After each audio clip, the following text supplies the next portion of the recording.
bahwasanya ini kalau kepemilikan itu miliknya manusia, ya tentu tidak boleh kita menggunakan miliknya manusia tanpa izin, kepunyaan manusia tanpa izin.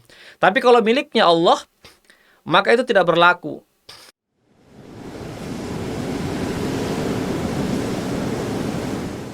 Ruas TV, rutin walaupun sedikit. Bismillahirrahmanirrahim. Assalamualaikum warahmatullahi wabarakatuh. Alhamdulillahi rabbil alamin. Wassalatu wassalamu ala asyrafil anbiya'i wal mursalin. Nabiyyina Muhammadin wa ala alihi wa sahbihi ajma'in. Amma ba'd. Pemirsa Ruas TV yang senantiasa dimuliakan Allah Subhanahu wa taala. Pertama-tama kita senantiasa memuji Allah Subhanahu wa taala dan bersyukur kepadanya atas segala limpahan rahmat dan hidayahnya sehingga kita dapat bersua kembali dalam suatu program atau segmen pembahasan kaidah-kaidah fikih. Salawat dan salam senantiasa kita haturkan, kirimkan kepada junjungan kita Nabiullah Muhammad sallallahu alaihi wasallam beserta keluarga dan para sahabatnya, para pengikutnya yang tetap setia berpegang teguh kepada sunnah-sunnah beliau dan para sahabatnya hingga hari kiamat kelak. Amin ya rabbal alamin. Pemirsa Ruas TV rahimakumullah. Insyaallah taala pada pertemuan kali ini kita akan mengkaji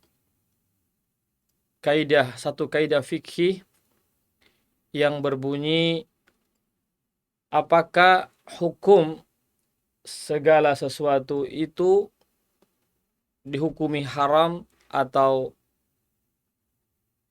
halal? Ya, dihukumi halal atau boleh, atau dihukumi dengan haram atau yang terlarang. Itu satu pembahasan kita yang akan kita bahas insyaallah taala pada pertemuan kita kali ini. Baiklah, kita langsung saja mengkaji kaidah fikih ini dalam pembahasan kita kali ini. Kaidah fikihnya yang dalam bahasa Arabnya berbunyi halil aslu fil asya'i al-ibahatu awil hurmah. Apakah hukum asal pada segala sesuatu hukumnya boleh, mubah, atau haram, atau terlarang? Itu terjemahan dari kaidah ini, halil aslu fil asya'i al-ibahatu awil hurmah. Dalam masalah ini, pemirsa Ruas TV yang dimuliakan Allah Subhanahu wa taala, ada 3 pendapat para ulama. Ada 3 pandangan atau pendapat dari para ulama. Tentu setiap pendapat ini memiliki argumen-argumen atau memiliki dalil-dalil baik dari Al-Qur'an, As-Sunnah ataupun dalil akal. Pendapat yang pertama mengatakan bahwasanya hukum asal segala sesuatu itu adalah hukumnya boleh atau halal. Ini adalah pendapat sebagian besar para ulama atau yang kita sebut dengan jumhur ulama. Insyaallah kita akan jelaskan nanti dalil-dalilnya ya setelah ini. Yang kedua, pendapat yang kedua atau pandangan yang kedua, hukum asal dari segala sesuatu itu hukumnya adalah haram. Hukumnya adalah haram atau kebalikan dari pendapat yang pertama. Ini juga tentu didukung oleh pendapat sebagian para ulama. Yang ketiga atau yang terakhir adalah hukum asal dari segala sesuatu itu adalah tawakuf atau tidak ada hukumnya. Tidak mengatakan boleh dan juga tidak mengatakan haram sampai ada dalil yang membolehkan atau mengharamkan. Jadi ini kaidah yang kita bahas pada kali ini, ya, itu ada 3 pandangan atau pendapat para ulama. Yang pertama, saya ulangi lagi, yang pertama, menurut jumhur ulama atau pendapat sebagian besar para ulama, bahwasanya hukum asal dari segala sesuatu itu adalah boleh, halal. Yang kedua, pendapat yang kedua oleh sebagian para ulama atau sebagian kecil para ulama mengatakan hukum asal dari segala sesuatu itu adalah haram sampai ada dalil yang membolehkannya. Yang ketiga adalah pendapat yang tidak memberikan hukum, tidak mengeluarkan satu hukum atau yang disebut dengan tawakuf sampai ada dalil yang membolehkan atau menghalalkan atau dalil yang mengharamkannya. Itu juga ada pendapat dari sebagian kecil para ulama. Baiklah, kita masuki pada pandangan yang pertama atau pendapat yang pertama dari para ulama atau jumhur ulama, sebagian besar para ulama, apa dalil-dalil mereka tentang bahwasannya hukum segala sesuatu itu adalah halal atau boleh. Dalilnya adalah firman Allah Subhanahu wa taala yang pertama dari surah Al-Baqarah ayat 29. Surah Al-Baqarah ayat 29. Ini dalil yang dijadikan oleh jumhur ulama tentang segala sesuatu itu hukum asalnya adalah boleh atau halal. Firman Allah Subhanahu wa taala, "Huwallazi khalaqa lakum ma fil ardi jami'a." Dialah Allah Subhanahu wa taala yang menciptakan untuk kalian atau bagi kalian apa-apa yang di bumi ini, ya, seluruhnya. Artinya seluruhnya itu yang ada di bumi itu, segala sesuatunya yang ada di bumi itu Allah ciptakan untuk manusia, untuk dibolehkan untuk manusia. Berdasarkan ayat ini, pemirsa sekalian, bahwasanya dalam ayat ini Allah Subhanahu wa taala menyebutkan atau memberikan anugerah atau nikmat kepada manusia, ya, yang ada di bumi ini, segala sesuatunya itu adalah diciptakan untuk manusia. Dan tingkatan anugerah atau nikmat yang besar atau yang terbesar yang Allah, ya, berikan kepada hambanya, kepada manusia adalah al-ibaha, yaitu kebolehan untuk menggunakan anugerah tersebut. Itulah tingkatan anugerah yang terbesar, yaitu tatkala kita dibolehkan oleh Allah Subhanahu wa taala untuk memanfaatkan, untuk menggunakan apa-apa yang Allah ciptakan di permukaan bumi ini. Kemudian pemirsa sekalian yang dimuliakan Allah Subhanahu wa taala, dalam ayat ini Allah Subhanahu wa taala, ya, menyebutkan kata-kata lakum. Lakum itu di sini lam, lakum artinya milik kalian atau untuk kalian atau kepunyaan kalian. Yang menunjukkan lam sini, lakum adalah kepemilikan kalian.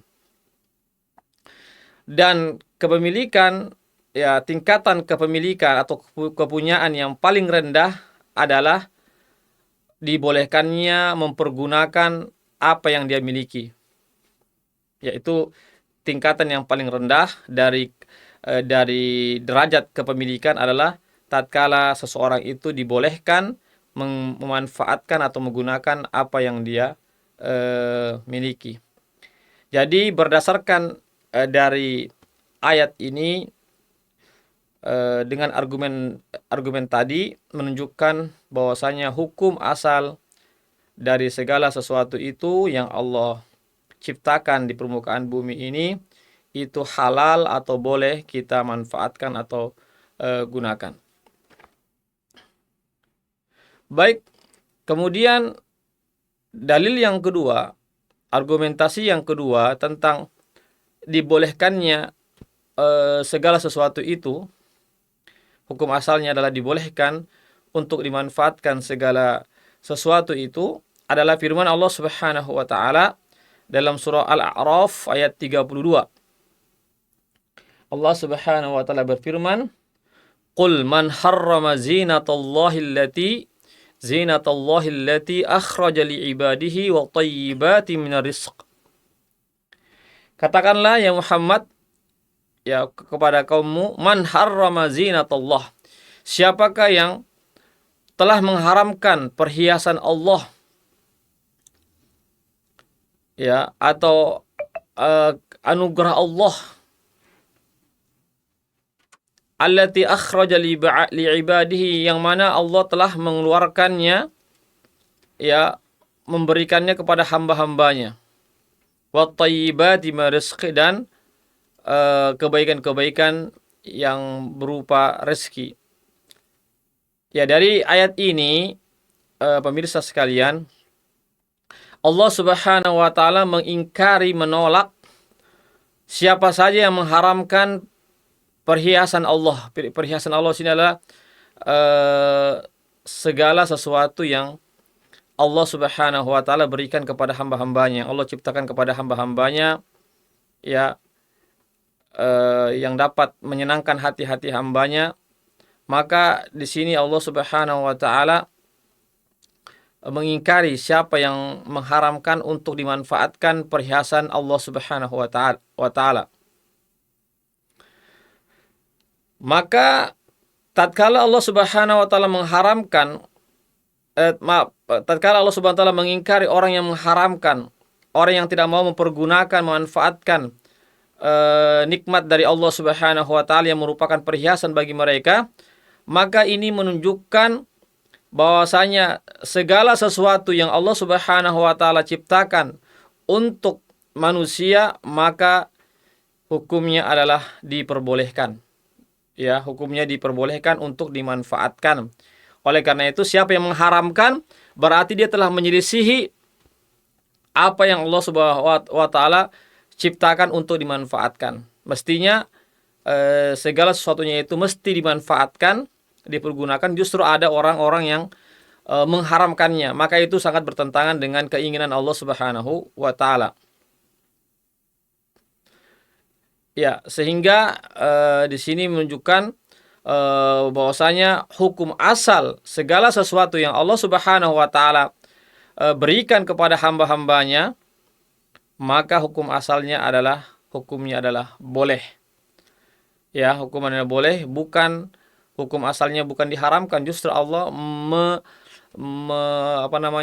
membantah orang yang mengharamkan nikmat-nikmat Allah Subhanahu wa taala yang Allah telah berikan kepada hamba-hambanya. Itu dalil yang kedua, pemirsa sekalian, tentang segala sesuatunya itu hukum asalnya adalah halal atau boleh dimanfaatkan. Yang ketiga, dalil jumhur ulama yang ketiga dalam masalah ini, Allah Subhanahu wa taala berfirman dalam surah Al-An'am ayat 145, "Qul la ajidu fima uhiya ilayya muharraman ala ta'imin yat'amuhu illa an yakuna maytatan aw daman masfuha aw lahma khinzir fa innahu rijis aw fisq uhilla li ghairillahi bih." Dan seterusnya. Yang artinya, katakanlah ya Muhammad, la ajidu fima uhiya ilayya, saya tidak mendapatkan apa yang diwahyukan kepadaku, sesuatu yang diharamkan atas makanan yang dimakan, kecuali bangkai atau darah yang mengalir atau daging babi. Fa innahu rijis, sesungguhnya itu semua adalah najis, ya, atau apa yang dipersembahkan selain kepada Allah Subhanahu wa taala merupakan satu bentuk kefasikan. Berdasarkan ayat ini, pemirsa sekalian, menunjukkan bahwasanya hukum asal segala sesuatu itu adalah hukumnya boleh atau halal. Ya, sedangkan yang diharamkan itu hanyalah pengecualian. Jadi hukum asalnya adalah boleh, ketika ada yang diharamkan berarti itu pengecualian. Dalam ayat ini yang dikecualikan dari perkara-perkara yang halal atau sesuatu yang halal adalah seperti bangkai, maka itu hukumnya haram. Darah yang mengalir, ya, misalnya kalau kita menyembelih misalnya hewan, maka darah yang keluar dari tenggorokan atau kerongkongan hewan itu maka itulah dinamakan daman maspuh, darah yang mengalir banyak, itu juga haram untuk dikonsumsi. Atau daging babi atau sembelihan-sembelihan yang dipersembahkan selain kepada Allah Subhanahu wa taala, maka semua itu dikatakan najis atau diharamkan. Jadi berdasarkan ayat ini yang diharamkan itu cuma sedikit, tidak banyak. Ya, berdasarkan ayat ini yang diharamkan itu tidak banyak, hanya sedikit saja. Adapun yang selain daripada itu maka kembali ke hukum asalnya adalah dia diperbolehkan, ya, atau dihalalkan untuk dikonsumsi atau dimanfaatkan. Ya, jadi sekali lagi pemirsa sekalian, dalil ini surah Al-An'am ayat 145 ini menunjukkan bahwasanya hukum asal segala sesuatu itu termasuk makanan dan yang semisalnya, ya, hukum asalnya adalah boleh. Adapun yang diharamkan itu hanyalah pengecualian-pengecualian yang Allah Subhanahu wa taala sebutkan dalam ayat ini. Baik, kemudian yang keempat, pemirsa sekalian yang sama berbahagia, dalil jumhur ulama tentang hukum asal segala sesuatu itu adalah boleh atau halal adalah firman Allah Subhanahu wa taala, ya, dalam surah Al-An'am juga, ya, ayat 151. Qul ta'alu atlu ma harrama rabbukum 'alaikum alla tusyriku bihi syai'a wa bil walidaini ihsana wa la taqtul auladakum min imlaq nahnu narzuqukum wa iyyahum wa la taqrabul fawahisha ma dhahara minha wa ma batan wa la taqtulun nafsa allati harramallahu illa bil haqq dzalikum wasaqum bihi la'allakum ta'qilun. Ayat ini juga merupakan dalil jumhur ulama tentang segala sesuatu itu hukum asalnya adalah boleh atau halal.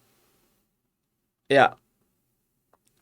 Karena dalam ayat ini Allah Subhanahu wa taala, ya, menyebutkan beberapa saja secara terbatas apa-apa yang Allah Subhanahu wa taala haramkan kepada manusia, seperti melakukan kesyirikan, ya, misalnya membunuh anak karena takut kemiskinan, ya, misalnya larangan untuk berbuat perbuatan keji dan mungkar, baik yang terang-terangan atau yang tersembunyi. Kemudian larangan membunuh jiwa orang lain tanpa hak.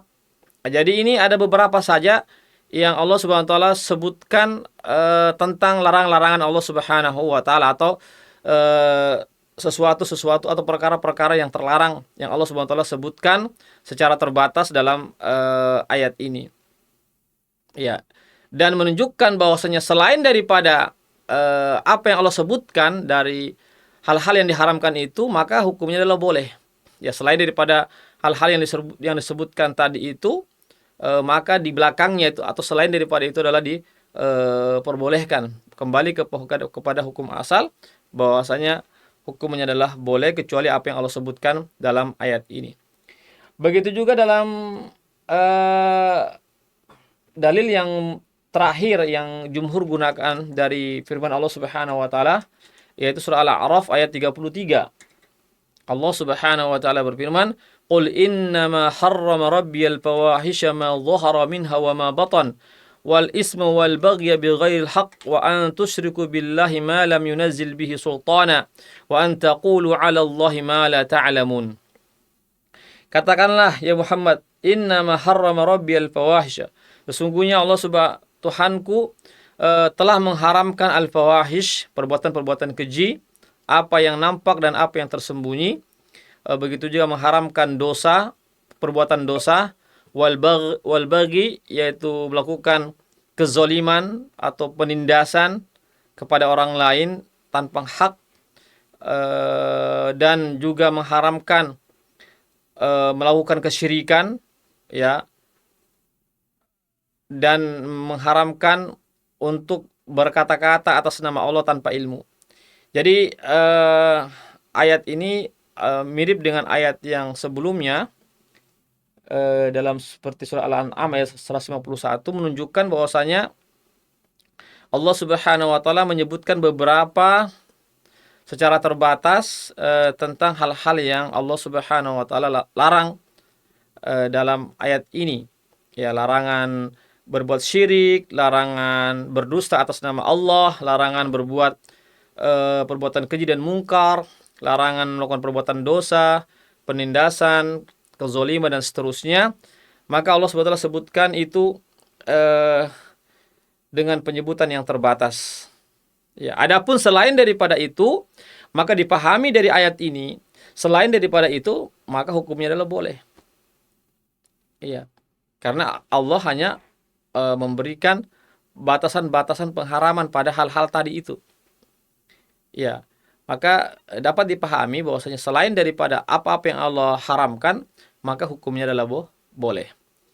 Jadi pemirsa Ruas TV yang sama berbahagia, berdasarkan dari kelima ayat ini dari firman Allah Subhanahu wa taala, kita simpulkan bahwasanya hukum asal yang kita bisa pahami dari firman Allah Subhanahu wa taala ini menunjukkan bahwasanya hukum asal segala sesuatu itu hukumnya adalah halal atau boleh, kecuali kalau ada dalil yang mengharamkannya maka akan menjadi haram. Tapi selama tidak ada dalil yang mengharamkan atau yang melarang, maka kembali ke hukum asal bahwasanya segala sesuatu itu adalah hukumnya boleh atau halal. Baik, kita beralih ke dalil kaidah yang kedua berdasarkan pendapat jumhur ulama, hukum asal dari segala sesuatu itu adalah boleh, yaitu hadis-hadis Rasulullah Shallallahu Alaihi Wasallam. Di sini kami menampilkan ada 4 hadis Rasulullah Shallallahu Alaihi Wasallam. Ya, yang pertama adalah hadis Rasulullah Shallallahu Alaihi Wasallam yang berbunyi, ma ahallallahu fahuwa halal, wa ma harrama fahuwa haram, wa ma sakata anhu fahuwa afun. Faqbalu minallahi afiyatahu fa innallaha lam yakun la yansa syai'an. Ya, ini hadis riwayat dari dikeluarkan oleh Imam At-Tabrani dan Imam Al-Bazzar dengan sanad yang hasan atau sanad yang baik. Jadi hadisnya ini hadis yang dapat diterima. Bunyinya adalah apa yang Allah halalkan maka itu adalah halal. Dan apa yang Allah haramkan maka itu adalah haram. Dan apa yang Allah diamkan, artinya diamkan, Allah tidak mengatakan ini halal, Allah juga tidak mengatakan ini haram. Allah diamkan, maka itu afun, artinya afun itu artinya dimaafkan. Dimaafkan artinya dibolehkan.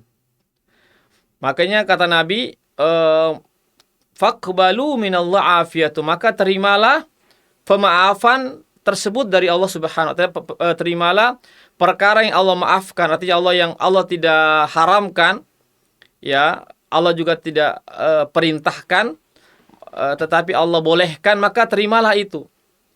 Karena Allah Subhanahu wa taala sekali-kali tidak pernah lupa atau luput terhadap segala sesuatunya itu.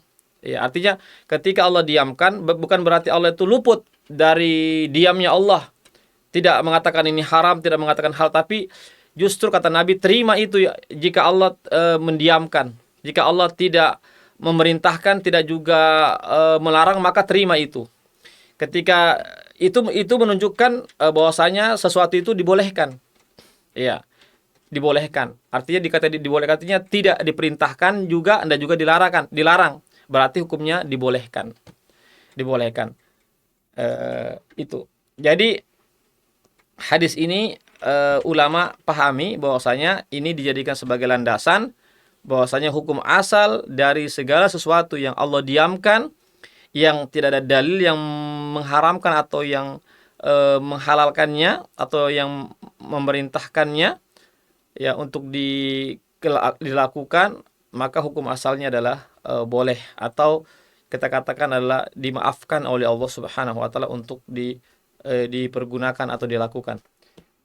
Yang kedua, masih hadis riwayat Imam Tabrani ya, yang bunyinya ya, innallaha farada faraidha fala tudayyi'uha wa naha an asya'a fala tantahikuha wa hadda hududan fala ta'taduha wa sakata an asya'a min ghairi nisyanin fala tabhasu anha. Ya, dalam riwayat lain, wa sakata an katsirin min ghairi nisyanin fala tatakallafuha rahmatan lakum faqbaluha. Ya, ini hadis riwayat Imam Tabrani dan Abu Sa'labah. Ya. Yang bunyinya, yang artinya sesungguhnya Allah Subhanahu wa taala telah memfardukan, mewajibkan beberapa fardu-fardu, kewajiban-kewajiban yang Allah sudah tetapkan ini kewajiban. Fala tudayyuha, maka janganlah kalian meninggalkannya atau menyia-nyiakan kewajiban yang Allah Subhanahu wa taala telah wajibkan kepada kalian. Wa naha an asya fala tantahikuha, dan Allah Subhanahu wa taala telah melarang dari segala sesuatunya ya yang Allah sudah tetapkan ini diharamkan, maka janganlah kalian kerjakan atau melakukannya. Wa hadda hududan fala ta'taduha, dan Allah Subhanahu wa taala telah memberikan batasan-batasan, ya maka janganlah engkau langgar batasan-batasan tersebut. Wa sakata an asya'a min ghairi nisyanin fala tabhasu anha, dan Allah Subhanahu wa taala telah mendiamkan dari sesuatu dan Allah tidak lupa dari hal tersebut, maka janganlah engkau mencari-cari hukumnya.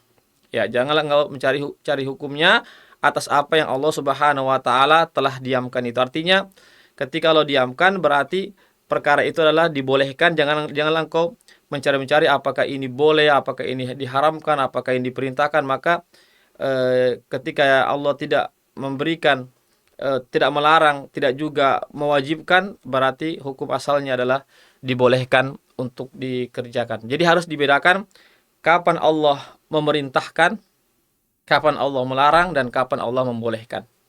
Ketika Allah tidak melarang, ketika Allah tidak memerintahkan, berarti menunjukkan Allah membolehkan. Berarti ada perkara-perkara yang Allah bolehkan, artinya tidak diperintahkan, dikerjakan, tidak juga dilarang. Artinya boleh-boleh saja, boleh dikerjakan, boleh tidak, boleh diambil, boleh tidak. Oleh karenanya hukum asal dari segala sesuatu adalah hukumnya boleh-boleh saja. Ya.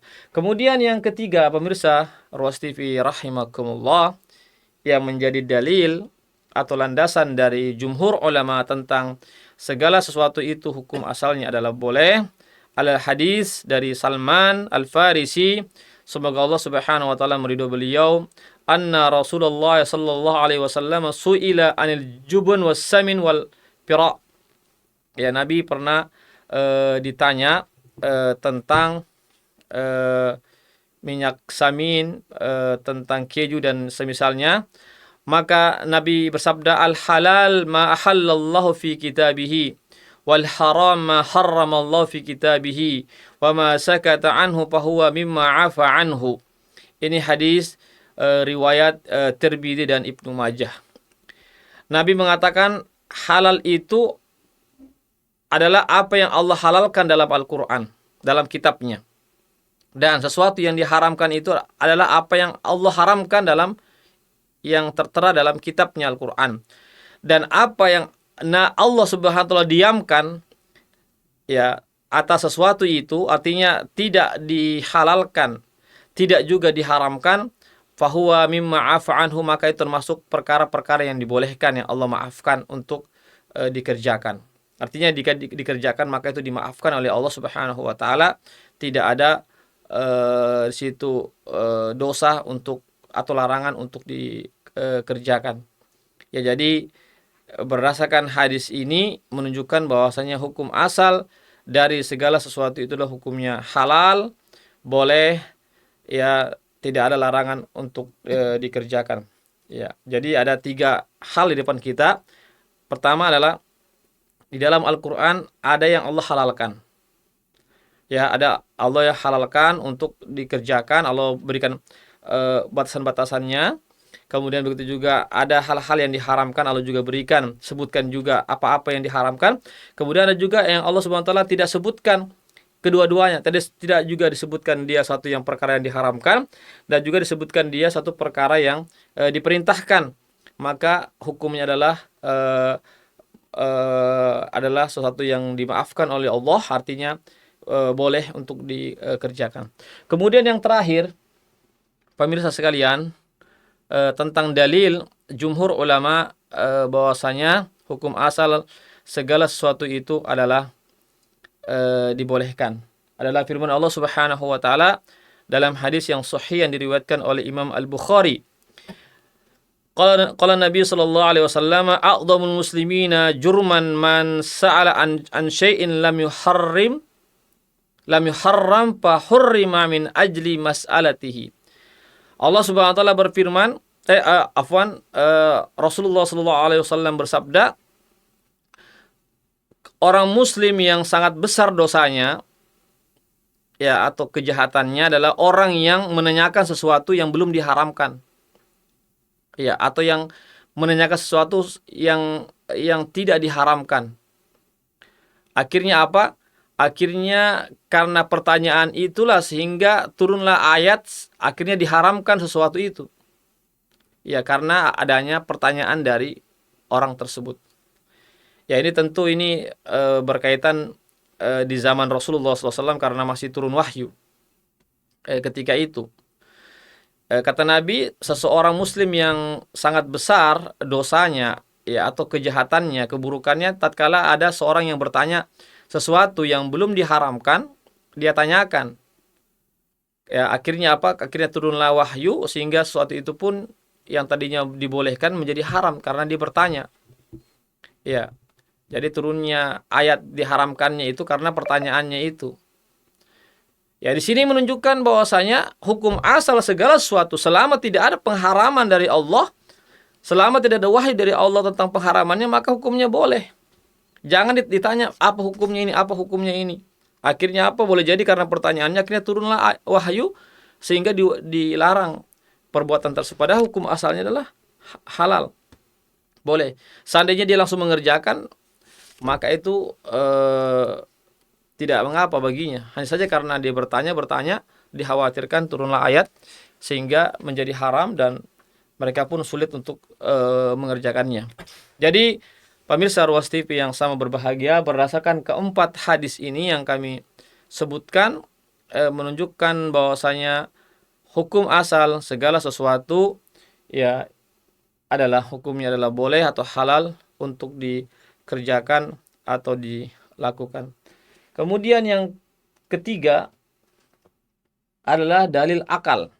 Ya, yang pertama adalah dalil Al-Quran, yang kedua adalah dalil Sunnah, yang ketiga dalil akal. Ya, jadi akal juga bisa juga dijadikan sebagai dalil untuk menetapkan perkara ini, yaitu hukum asal segala sesuatu adalah hukumnya adalah boleh. Yang pertama adalah dari hukum dalil akal sini ada 2, yaitu adalah yang pertama, memanfaatkan sesuatu yang mubah atau sesuatu yang dibolehkan adalah memanfaatkan sesuatu yang tidak ada mudaratnya bagi Allah dan manusia. Ya, jadi tatkala kita memanfaatkan perkara yang perkara yang mubah, yang boleh, berarti kita telah memanfaatkan sesuatu yang tidak ada kemudaratan di dalamnya. Baik kemudaratan terhadap Allah, ya, sebagai pemilik sesuatu itu, atau kemudaratan terhadap orang yang memanfaatkan sesuatu itu. Sehingga, ya, sesuatu itu pun, ya, tidak dilarang untuk dikerjakan. Karena apa? Karena dia tidak memberikan mudarat. Iya. Kenapa suatu itu tidak dilarang? Karena tidak memberikan mudarat. Ya, sehingga sesuatu itu mubah atau boleh untuk dilakukan. Tidak memberikan mudarat kepada Allah itu sudah pasti, tentu. Ya, segala sesuatu tidak ada yang memberikan mudarat kepada Allah Subhanahu wa taala. Ya, dan juga tidak memberikan mudarat kepada orang yang memanfaatkan sesuatu itu. Karena apa? Karena tidak ada mudaratnya. Maka hukumnya adalah boleh. Ya, seperti misalnya seseorang yang menjadikan lentera itu sebagai penerangan, ya. Di zaman dahulu kan lentera itu kan menggunakan minyak, ya, minyak, ya, sehingga ada dari minyak itu dibakar sehingga muncullah cahaya. Jadi bagaimana hukum menggunakan cahaya itu dengan menggunakan minyak, ya? Dan itu adalah sesuatu yang tidak memudaratkan Allah, ya. Menggunakan penerangan dengan minyak itu tidak memudaratkan Allah. Juga tidak memudaratkan bagi orang yang menggunakannya. Maka karena tidak ada mudaratnya sehingga menggunakan lentera atau lampu dari minyak itu adalah hukumnya boleh. Iya. Begitu juga berlindung di naungan tembok di musim panas, misalnya di siang hari yang terik. Ya, bagaimana hukumnya berlindung?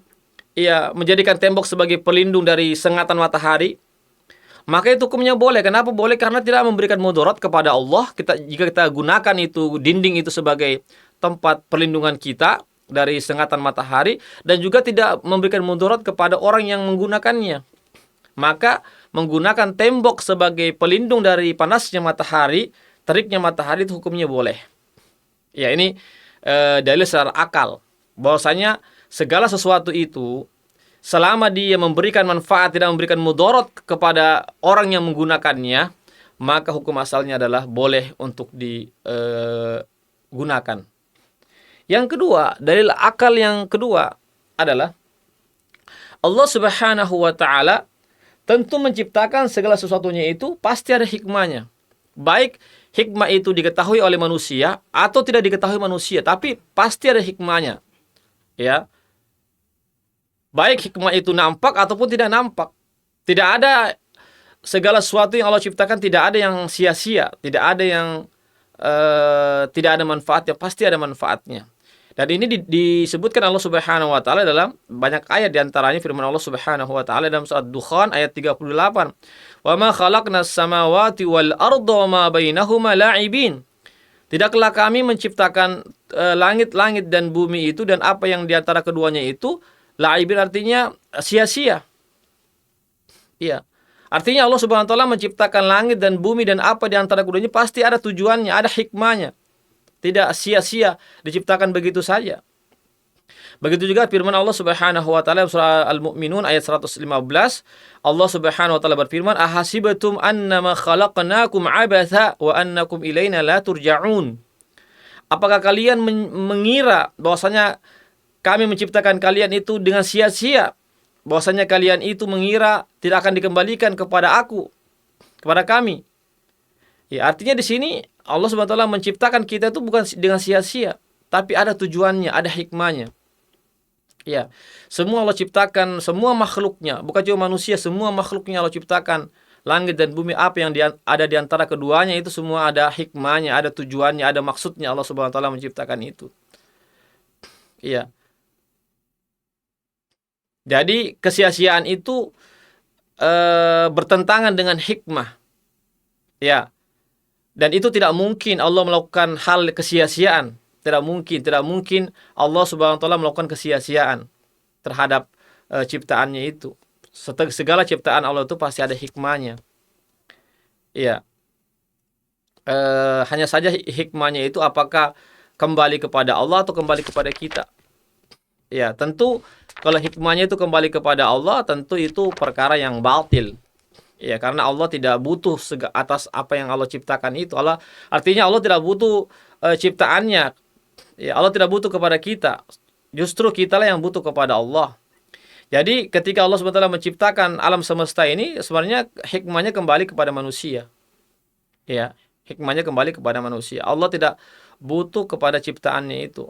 Seandainya sekalipun ciptaannya itu sebenarnya membangkang kepada Allah, tidak taat kepada Allah, maka Allah tidak akan rendah kemuliaan Allah Subhanahu wa taala. Ya. Jadi sekali lagi Allah Subhanahu wa taala menciptakan alam semesta ini berserta segala isinya tentu ada hikmahnya, dan hikmahnya itu tentu kembali kepada hamba-hambanya itu yang menggunakan ciptaan Allah Subhanahu wa taala. Ya. Sehingga di sini menunjukkan bahwasanya ya ciptaan Allah Subhanahu wa taala itu sangat bermanfaat bagi orang-orang yang membutuhkan, ya dimanapun dia berada, ya sehingga dapat kita katakan bahwasanya hukum asal segala sesuatu yang bermanfaat itu hukum asalnya adalah boleh.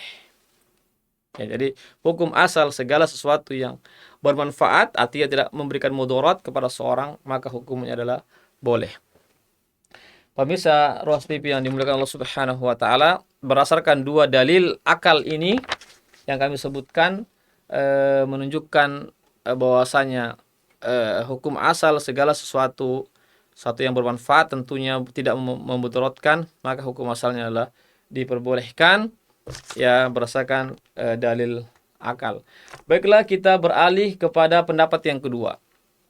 Ya, pendapat pertama sudah selesai. Kami sudah sebutkan dalilnya dari Al-Quran. Ada 4. Dalil As-Sunnah juga ada 4. Kemudian dalil akal ada 2. Sekarang kita bahwasanya hukum asal itu adalah segala sesuatunya adalah boleh. Itu adalah pendapat sebagian besar para ulama atau jumhur ulama. Sekarang kita beralih kepada pendapat yang kedua, adalah hukum asal segala sesuatu itu adalah haram. Ya, ini kebalikan dari pendapat yang pertama. Ya, sangat kontradiksi sekali. Ya, dari pendapat yang pertama.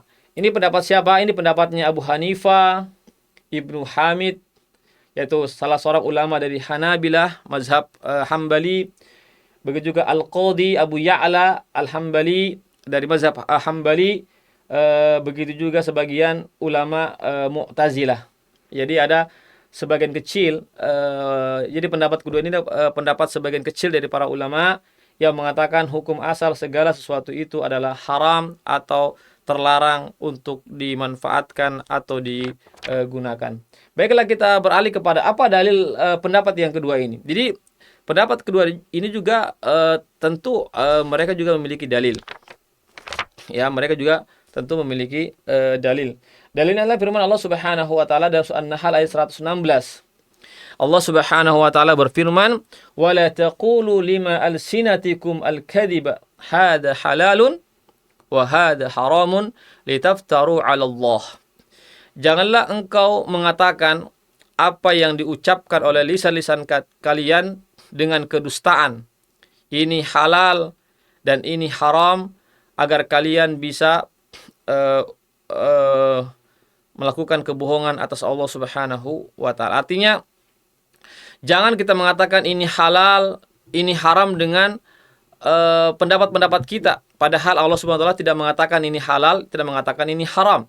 Ya, jadi harus penghalalan dan pengharaman itu harus kembali kepada Allah Subhanahu wa taala.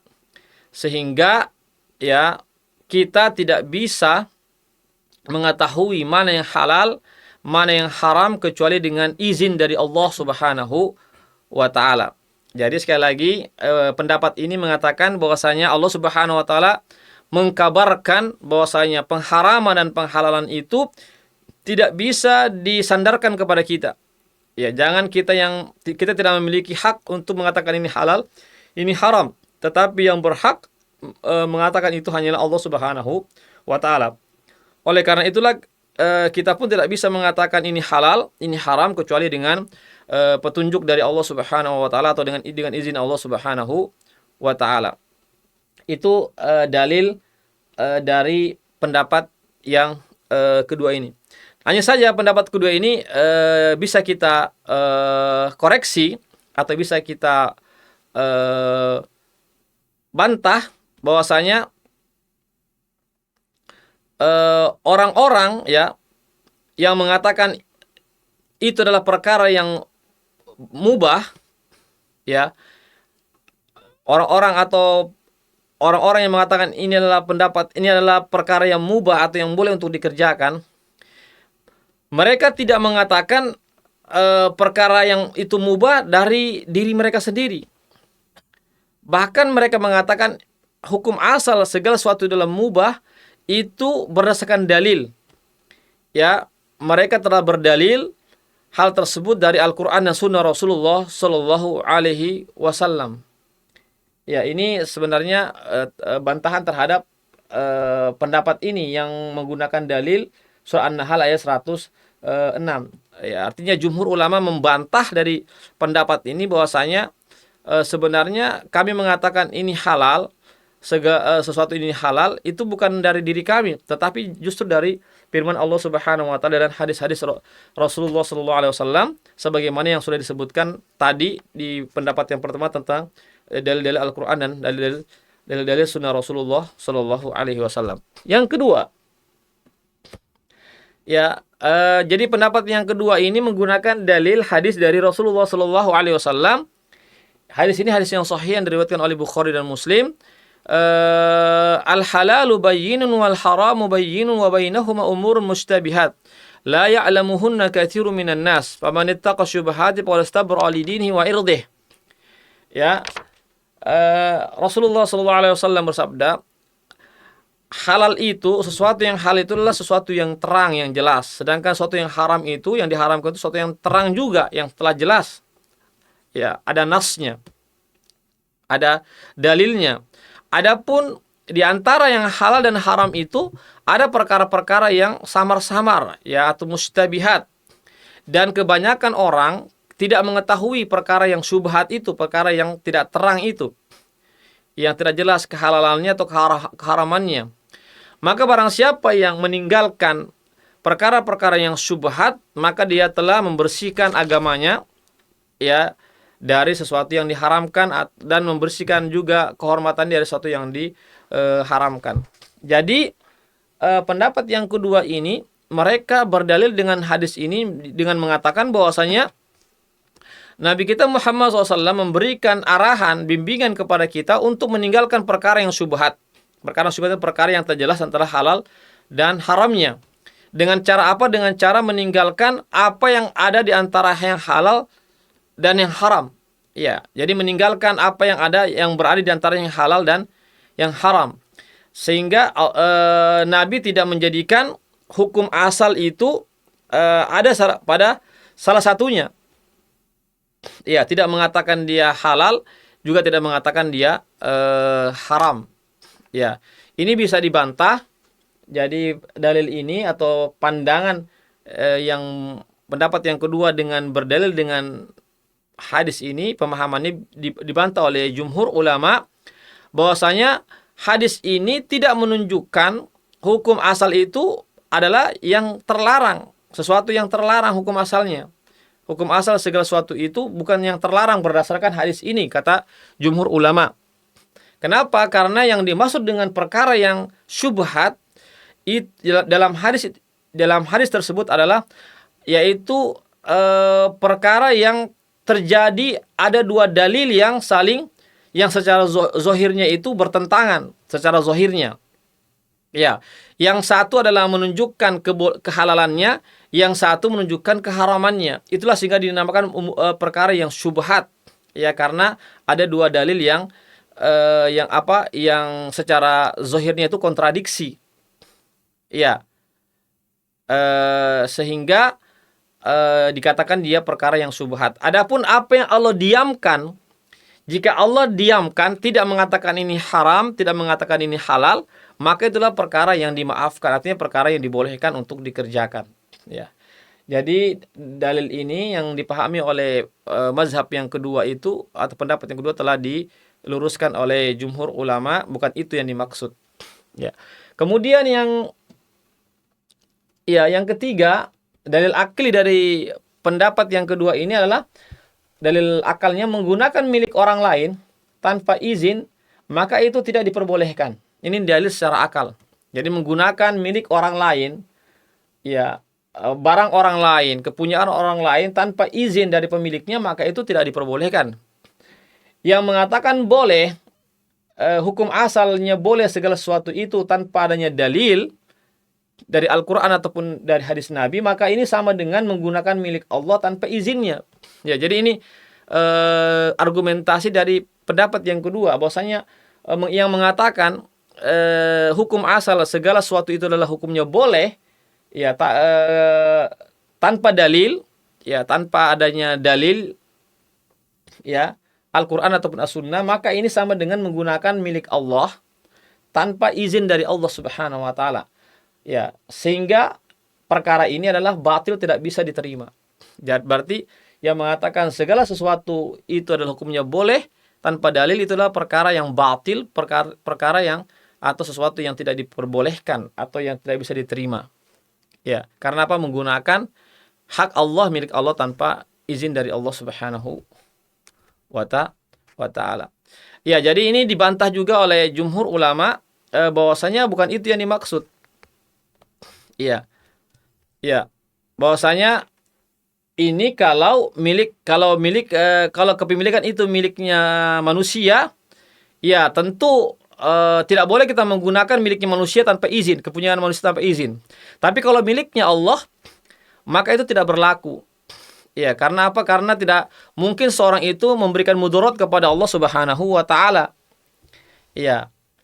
Tidak mungkin orang yang berbuat sesuatu tanpa izin dari Allah itu memudaratkan Allah Subhanahu wa taala. Ya. Yang termudaratkan itu hanya manusia jika kita menggunakan sesuatunya itu tanpa izinnya. Ya, Allah a'lam bissawab. Kemudian yang terakhir, pemirsa sekalian, adalah pendapat yang ketiga adalah tawakuf, yaitu tidak ada hukum. Ya, tidak mengatakan dia halal, tidak juga mengatakan dia haram. Dia menunggu sampai ada dalil yang terang mengatakan itu halal atau itu haram. Ini pendapat sebagian dari ulama Hanafiyah, seperti ya sebagian ulama Hanafiyah, begitu juga dari ulama yang bernama Abu Hasan Al-Asy'ari, Abu Bakar As-Sayrifi, As-Syafi'i dari mazhab Syafi'i, dan Abu Hasan Al-Kharzi dari mazhab Hambali. Ya, sebagian kecil dari para ulama lebih memilih tawakuf, tidak berkomentar tentang halal atau haramnya perkara tersebut. Maksudnya dari pendapat yang ketiga ini maksudnya adalah tidak diketahui apakah di sini ada hukumnya atau tidak. Ya, jadi itu artinya tawakuf. Tidak diketahui di sini hukumnya halal atau haram. Jika tidak diketahui apakah ini halal atau haram, maka kita tidak bisa mengetahui apakah itu dibolehkan atau diharamkan. Ya, karena tidak ada hukumnya, ya sehingga kita tidak bisa mengetahui apakah itu dibolehkan atau diharamkan untuk dikerjakan atau dilakukan. Ini adalah yang dinamakan dengan tawakuf, ya, tidak memberikan satu statement hukum dalam perkara ini. Ya, apa pengaruh perbedaan pendapat dari masalahnya? Tentu ada, ya pasti kita tanya apa pengaruhnya, kenapa sampai timbul tiga masalah ini. Segala sesuatu itu hukumnya halal, ada mengatakan haram, ada mengatakan tidak halal, tidak haram, tapi tidak memberikan hukum sama sekali. Apa pengaruhnya? Pengaruhnya itu muncul pada perkara atau sesuatu yang belum ada dalilnya itu. Ya, pengaruhnya adalah pada perkara yang belum ada dalilnya tentang keharamannya atau tentang kehalalannya. Ya, seperti apa? Seperti segala hewan yang tidak disebutkan dalam Al-Qur'an. Jadi ada hewan-hewan atau banyak sekali jenis-jenis hewan yang tidak disebutkan dalam Al-Qur'an ataupun hadis-hadis Rasulullah SAW tentang keharamannya. Ya, atau ada dalil tentang kehalalannya berdasarkan dalil umum. Ya, atau disebutkan di dalam Al-Qur'an atau hadis dalil, tapi dalil tentang kehalalan itu masih bersifat umum, ya, bukan bersifat khusus. Jadi bagaimana dengan jenis-jenis hewan yang khusus itu? Apakah bisa dia dimasukkan ke dalilnya secara umum atau tidak bisa? Inilah yang sehinggalah muncul tadi perdebatan apakah segala sesuatu dari hewan-hewan itu yang disebutkan dalam Al-Quran itu secara terperinci itu halal atau haram, atau tidak ada hukumnya sama sekali. Yang kedua, begitu pula segala tumbuh-tumbuhan, ya, biji-bijian, makan-makanan yang tidak ada dalilnya yang menunjukkan keharamannya, ya, yang tidak ada dalil yang menunjukkan tentang keharaman dari tumbuh-tumbuhan itu, dari makanan-makanan tersebut. dan tumbuhan tersebut tidak memudaratkan, bahkan memberikan manfaat. Ya, misalnya tumbuhan apa saja, misalnya kangkung, misalnya baya, misalnya, kan tidak disebutkan di dalam Al-Qur'an.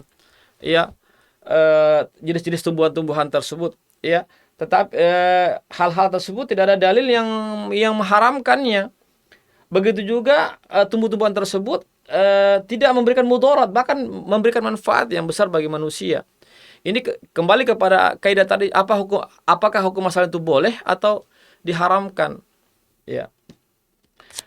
Kemudian begitu pula segala makanan dan minuman serta buah-buahan dan biji-bijian. Ya, segala bentuk makanan ini jenis ini, minuman ini jenis ini, buah-buahan ini jenis ini, biji-bijian ini, itu semuanya tentu tidak disebutkan. Allah tidak menyebutkan secara terperinci dalam ayatnya atau dalam hadis-hadis Rasulullah Shallallahu Alaihi Wasallam. Ya, sekalipun ada dalilnya hanya bersifat umum. Sekarang yang menyebutkan apakah yang macam-macam atau jenis-jenis tumbuh-tumbuhan itu atau buah-buahan itu yang Allah tidak sebutkan tentang keharamannya itu, kita hukumi dia halal atau haram. Ini yang menjadi pertanyaan. Kalau kita tentu pendapat yang lebih kuat dalam perkara ini adalah pendapat jumhur ulama. Pendapat sebagian besar ulama yang mengatakan hukum asal segala sesuatunya itulah hukumnya adalah boleh atau halal, berdasarkan daripada tadi yang kami sebutkan dari dalil Al-Quran, Sunnah, dan dalil akal. Jadi segala makanan, minuman serta buah-buahan dan biji-bijian, hewan-hewanan, selama tidak dalil yang mengharamkannya, dan buah-buahan tersebut, makanan-makanan tersebut, minuman-minuman tersebut memberikan manfaat kepada seseorang, maka hukumnya adalah mubah atau boleh untuk dikonsumsi atau dilakukan.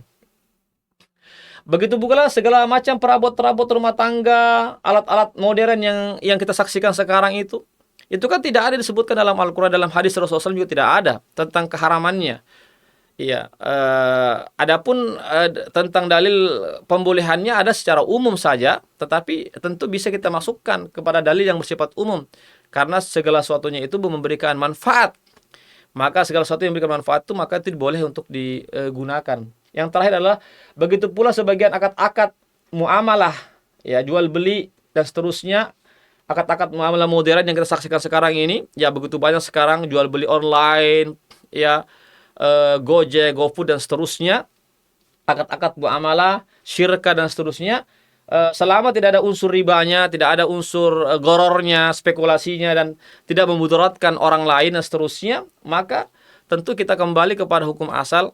Sebagaimana pendapat jumhur ulama, hukum asal segala sesuatu dalam masalah akad-akad muamalah atau masalah sesuatu seperti makanan dan minuman, macam-macam perabot rumah tangga dan seterusnya, maka hukum asalnya adalah boleh, karena dia tidak masuk dalam perkara-perkara ibadah. Bukan masuk dalam perkara-perkara ibadah, ini hanya perkara-perkara yang adat kebiasaan atau sesuatu yang dibutuhkan oleh manusia, ya, seperti makan makanan, minuman, bebijian, hewan-hewan, pakaian, ya, perabot rumah tangga, alat-alat modern, begitu juga akad-akad muamalah yang modern sekarang ini yang belum pernah terjadi di zaman Rasulullah Shallallahu Alaihi Wasallam.